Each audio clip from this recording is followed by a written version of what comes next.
You're not Dr. Nefarious! Nefarious, you can't use the clock. Nothing you could want is worth risking the universe. Oh, but there is! And I have you three to thank for it. Initiate Super Wavy Flashback Effect! Thanks to you and your dim-witted friend here, I found myself drifting through the cosmos. Have you ever spent time on an asteroid? It's surprisingly boring! Nothing for a villain to do but dwell on his failure.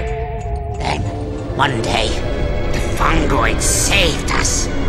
But still, failure burned inside my circuitry!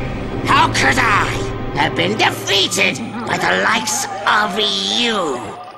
Why had the universe been tipped in your favor? I embarked on a crusade to the inner recesses of what you call the soul.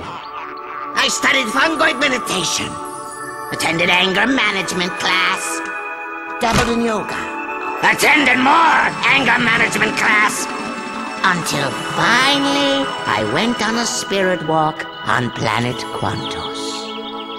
It was here I finally found what I had been missing, the great clock!